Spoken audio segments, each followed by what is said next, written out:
ఇంగ్లాండ్తో జరుగుతున్న 5వ టెస్టులో పేస్కు అనుకూలిస్తున్న పిచ్పై భారత్ టాప్ ఆర్డర్ బ్యాటర్లు విఫలమయ్యారు.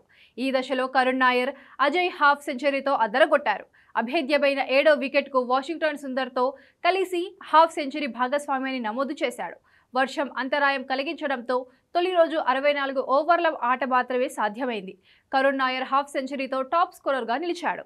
సుదీర్ఘ విరామం తర్వాత జట్టులోకి వచ్చినప్పటికీ ఆశించిన రీతిలో రాణించకపోవడంతో గత మ్యాచ్లో తుది జట్టులో చోటు కోల్పోయి ఈ మ్యాచ్ ఆడుతున్న కరుణ్ నాయర్ అందివచ్చిన అవకాశాన్ని సద్వినియోగం చేసుకున్నాడు. వాషింగ్టన్ సుందర్తో కలిసి తొలి రోజు ఆటలో మరో వికెట్ పడకుండా జాగ్రత్త పడ్డాడు. ఈ క్రమంలోనే కరుణ్ నాయర్ హాఫ్ సెంచరీ నమోదు చేశాడు. కరుణ్ 3146 రోజుల తర్వాత హాఫ్ సెంచరీ చేశాడు.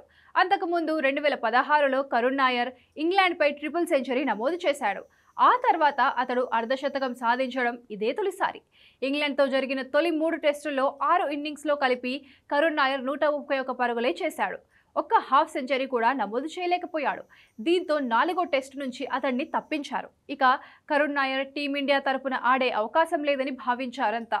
కానీ పంత్ గాయపడడంతో అనూహ్యంగా అతనికి చోటు దక్కింది. ఊహించని రీతిలో అంది వచ్చిన ఆఖరి అవకాశాన్ని కరుణ్ నాయర్ హాఫ్ సెంచరీతో అందిపుచ్చుకున్నాడు.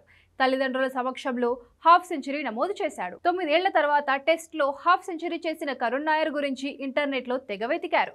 దీంతో 2 మిలియన్లకు పైగా సెర్చెస్ వచ్చాయి.